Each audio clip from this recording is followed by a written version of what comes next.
The night was unusually cold for early March. Streetlights cast long, trembling shadows across the nearly deserted sidewalks of the suburban town. A faint wind rustled through the bare branches of trees, carrying the distant hum of a late train and the occasional bark of a restless dog.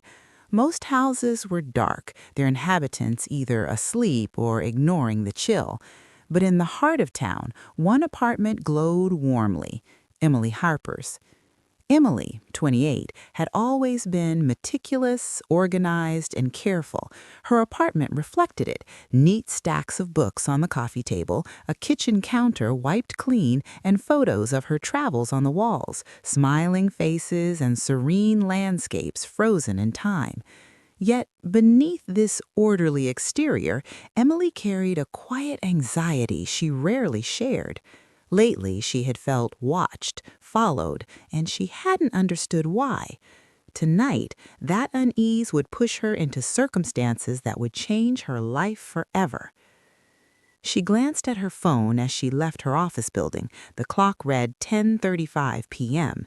The streets outside were mostly empty, save for a few late-night drivers heading home or to unknown destinations. Her heels clicked against the concrete as she walked toward her car, parked under a flickering streetlight in the nearly deserted lot. She sensed movement behind her, shadows shifting too quickly, a reflection in the corner of her eye. Her stomach tightened. She told herself it was nothing, maybe just a passerby or her imagination. Reaching her car, she fumbled with her keys, feeling the prickling sensation of being watched. Her phone buzzed. A text from her best friend, Sarah. "Heading to bed yet?" Emily's fingers hesitated over the screen before typing back, "Almost. Just finishing up some things. Call you in a bit." She needed the comfort of a familiar voice. 10 minutes later, Emily's soft, nervous voice filled Sarah's phone. "Hey, you know that feeling when someone is following you, but you can't tell if it's real or just paranoia?" Sarah chuckled softly on the other end. "I've had that feeling plenty of times. It's probably nothing." Emily laughed, but it was tense, brittle. "Yeah, probably. Still, I don't know. Tonight felt different." A sudden sound, a distant thud, a clatter, or maybe a dropped piece of trash made Emily flinch. Her voice dropped to a whisper. "I think maybe someone's outside. I should probably hang up before I sound crazy." "Emily, if you're scared, go somewhere safe, lock your doors, turn on the lights, and—" Click! The line went dead. Emily's finger had fumbled on the screen, accidentally ending the call. Her pulse raced. She looked around the dimly lit parking lot. A shadow flitted across the far side of the lot. A car door slammed in the distance. Her heart thumped so loudly she was certain someone could hear it. But no one was there. She slid into her car, locked the doors, and sat for a moment, trying to steady herself. Just her imagination, she told herself. She started the engine and pulled out slowly, headlights cutting through the darkness. The streets were quiet, the usual hum of the town reduced to the sound of her tires against the asphalt. By the time Emily reached the edge of town, she felt a brief flicker of relief. Almost home, almost safe. But something tugged at the back of her mind, a nagging sense that tonight would not end normally. The next morning, Sarah's phone buzzed relentlessly with missed calls. Emily hadn't returned home. Concern turned to panic. Sarah, along with Emily's roommate and coworkers, tried calling her repeatedly, but each attempt went straight to voicemail. No text, no social media activity, just silence. By midday, Emily's car was reported abandoned in the lot near the convenience store, less than 2 miles from her apartment. The police arrived swiftly. Detective Mark Reynolds, a man in his 40s with a reputation for solving cold cases others couldn't touch, was called in. He surveyed the scene, doors unlocked, purse and keys inside, no sign of a struggle, except for a single drop of blood on the driver's side handle. "Interesting," Reynolds muttered under his breath. "Nothing forced, no theft, just gone." He crouched to examine the blood. tiny, almost insignificant, but it told a story. Someone may have brushed against the car, leaving the mark, or Emily herself might have been grazed during the abduction. Reynolds began retracing her steps. He interviewed the convenience store clerk. Saw her late last night. Looked fine. Maybe a little rushed, maybe. She didn't come inside, just glanced around and left. Nothing seemed off. But Reynolds noticed a detail the clerk had missed. A dark USV circling the block around 10:40 p.m., its headlights dimmed, moving too slowly for traffic. A witness remembered seeing a shadow flit across the lot at the same time.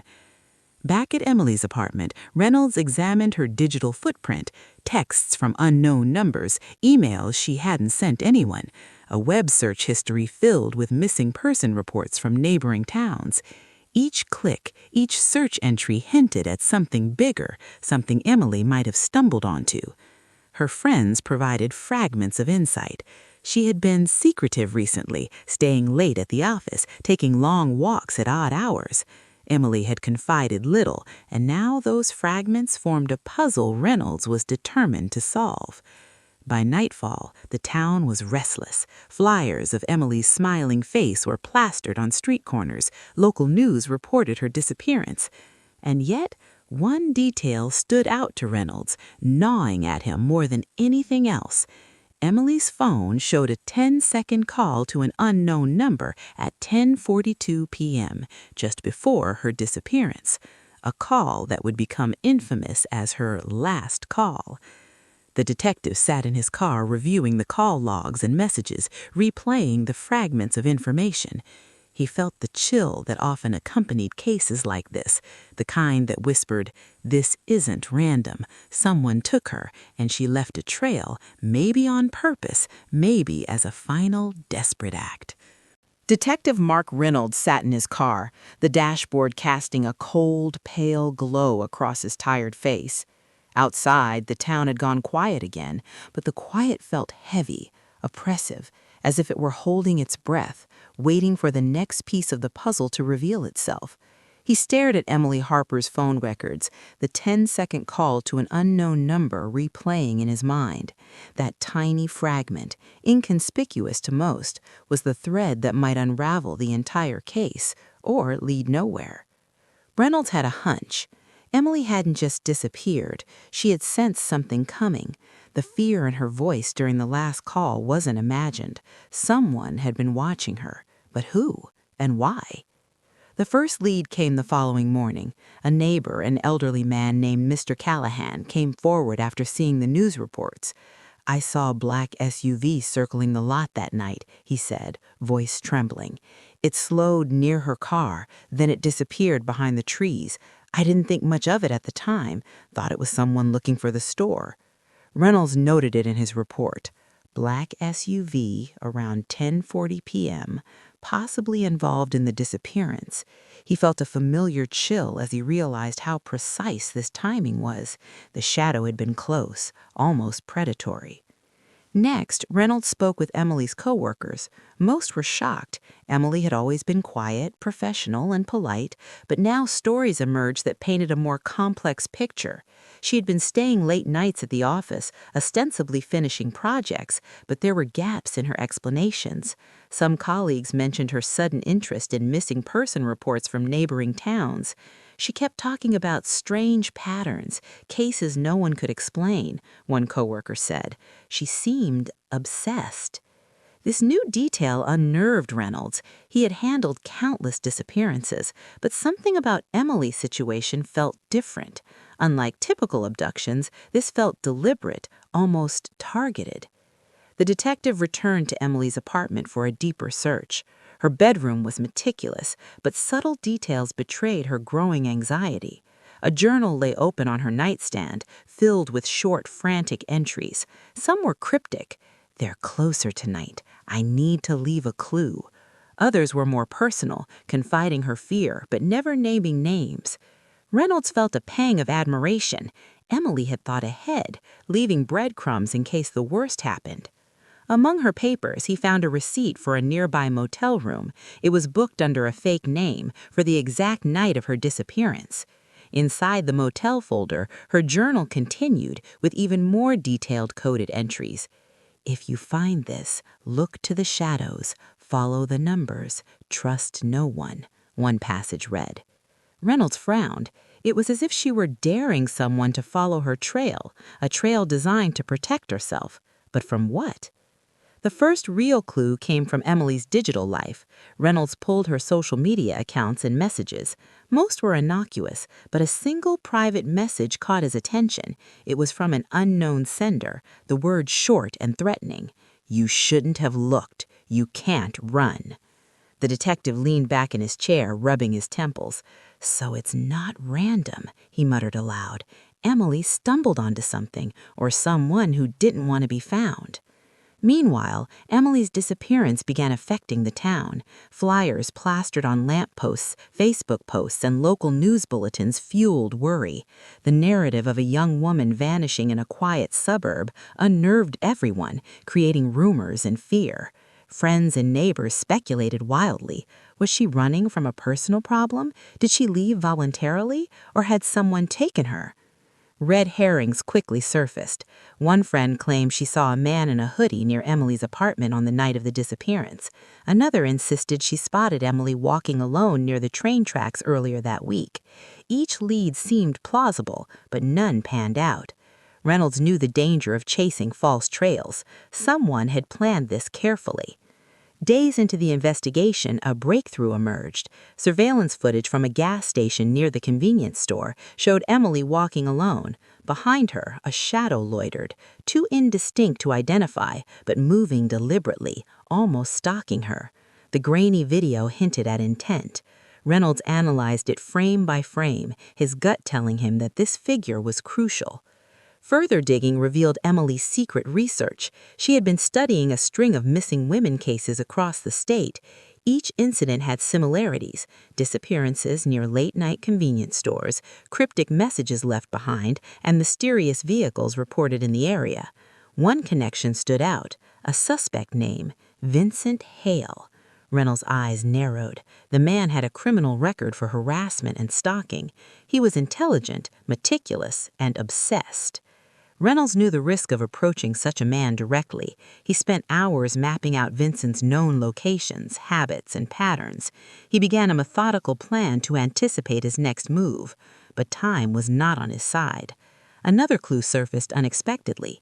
Emily's phone, retrieved by forensic experts, contained a voicemail from the unknown number she had called in those last 10 seconds. The message was brief, distorted, and chilling. "Don't look for me. You won't like what you find." The words sent a shiver down Reynolds' spine. Whoever had Emily, they were taunting anyone who tried to intervene. Reynolds dug deeper into Emily's journal, decoding the cryptic entries. Some passages were straightforward: times, locations, patterns. Others were coded with letters and numbers, almost like a game. It was clear Emily suspected danger and had tried to leave a trail. But was it enough? Meanwhile, tension in the town grew. Emily's friends were divided. Some were angry at the police for not finding her sooner, others scared that someone they knew might be involved. Rumors spread like wildfire. Some speculated she ran away. Others whispered darker possibilities: an obsessed stalker, someone with access to her apartment, someone the town had never suspected. Reynolds returned to the motel where Emily had a booking. The room had been cleaned, but he discovered subtle hints: a pen left on the desk, a paper with a series of numbers scribbled in haste, and traces of lipstick on a tissue, her lipstick. Someone had been there with her, or she had been there alone, planning her escape. The detective's gut twisted. The situation was far more complicated than a simple disappearance. That evening, Reynolds received a tip. A neighbor had reported a suspicious figure in a dark SUV again, parked near Emily's apartment complex. It seemed deliberate, like surveillance. Whoever had taken Emily was monitoring her contacts, her movements, even the investigators themselves.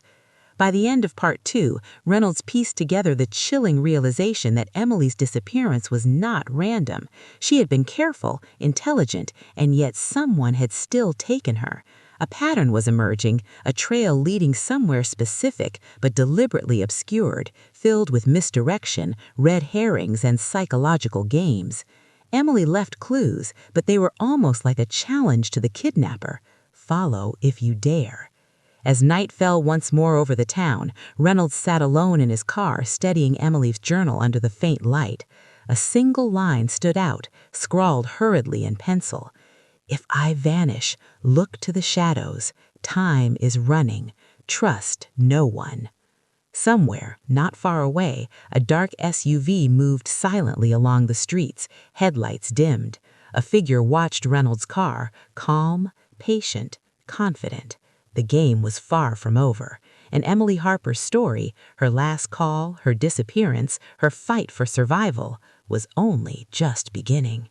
Detective Mark Reynolds felt the weight of the case pressing on him like a storm cloud. Emily Harper's disappearance was no longer a simple missing person investigation. It was a calculated, sinister game. Every clue, every shadow, every cryptic note from her journal now pointed to one man, Vincent Hale. Vincent's criminal record was extensive but fragmented. Stalking, harassment, minor assaults, but nothing that connected him directly to disappearances. That, Reynolds knew, was part of what made him dangerous. Men like Vincent didn't leave obvious trails. They were meticulous, patient, and always 2 steps ahead. Emily's abduction had the mark of someone who studied their victims carefully, someone who could vanish without a trace, leaving nothing but psychological breadcrumbs. Reynolds began reconstructing Emily's last known movements, from the office to her car to the abandoned convenience store lot to the brief cryptic phone call. Each step seemed deliberate, almost as if Emily had been trying to lure attention in a very specific way. And then there was the shadowy SUV reported by neighbors, seen circling the lot twice in as many nights. The detective's breakthrough came when he cross-referenced Emily's last call with Vincent's known locations. A chilling pattern emerged. The unknown number had been traced to a burner phone purchased near the outskirts of town, an area Vincent had frequented over the last year. Reynolds also revisited Emily's journal, now convinced it wasn't merely a record of fear, it was a lifeline. She had left coded entries referencing landmarks, times, and sequences. One passage caught his eye. "If I vanish, look where the water flows, beneath the shadow of steel. They are patient, but not infallible." Water, shadow, steel. The words resonated in Reynolds' mind as he considered every possible location in the area. There was the old industrial district, the abandoned factories, the boathouse near the river.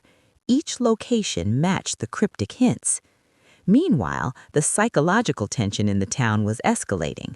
Friends and family of Emily grew increasingly restless. Rumors circulated. Some whispered that she had been hiding a secret. Others feared something darker. One of her friends, Claire, approached Reynolds privately. "I don't know why I didn't tell anyone sooner," she said, shaking. "Emily, she kept talking about someone watching her, someone from her past, someone obsessed. I didn't take her seriously. I should have." Reynolds made a note of it, the name Claire withheld, but the essence of her confession was clear. Emily had sensed danger before anyone else did. She had been careful, meticulous, and now that carefulness had become a puzzle he needed to solve. The investigation intensified. Reynolds tracked Vincent to a desolate warehouse on the outskirts of town. Surveillance had spotted a dark SUV parked nearby, consistent with earlier witness reports. The warehouse, a relic of the town's industrial past, was surrounded by broken fences and overgrown weeds. Its looming silhouette looked almost sentient, as if it were guarding the secrets within. Inside, Reynolds moved carefully, flashlights sweeping across rusted machinery and shattered windows. Each step echoed eerily in the cavernous space. And then he found it, a hidden room, cleverly concealed behind a false wall. Inside, piles of personal items from missing women were stacked meticulously. Clothes, handbags, photographs.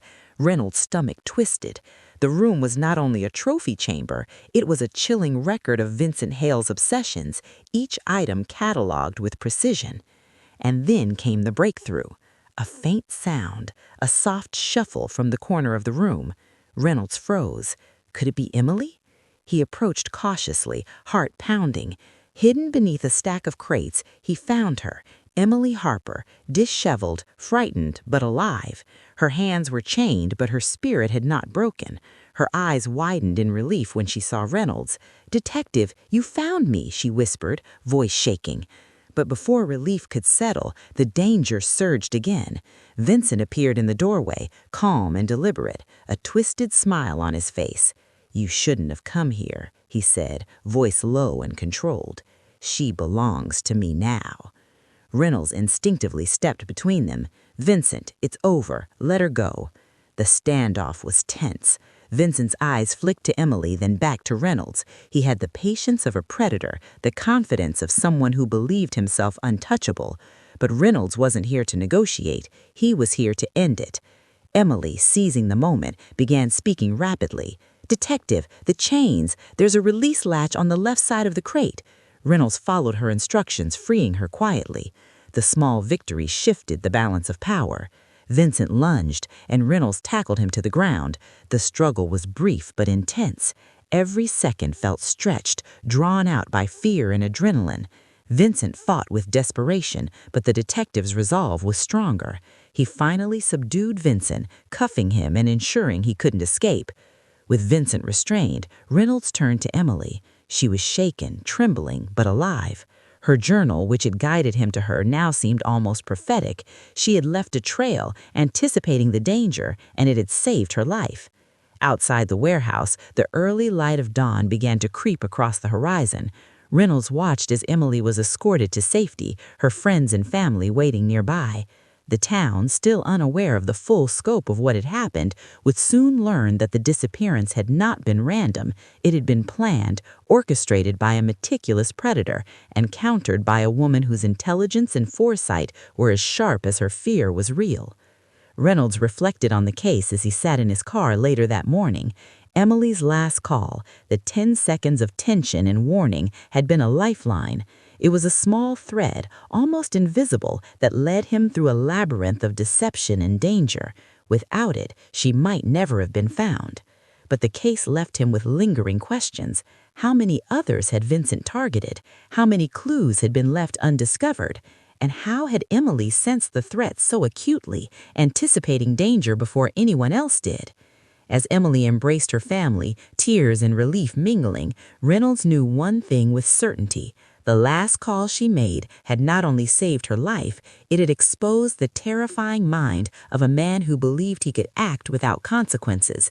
And in the quiet aftermath, as the sun rose over the suburban town, the shadows lingered, a reminder that vigilance, courage, and the smallest acts of foresight could tip the scales between life and death. Detective Mark Reynolds crouched in the shadows of the derelict boathouse, the murmur of the river echoing against the weathered wooden beams. The place reeked of mildew, rust, and old decay, yet it hid secrets far darker than the scent of rot could suggest. Emily Harper's journal had led him here, its cryptic instructions decoded piece by piece. Time was running out, and Reynolds knew Vincent Hale's patience was dangerous. He was meticulous, cunning, and utterly unpredictable.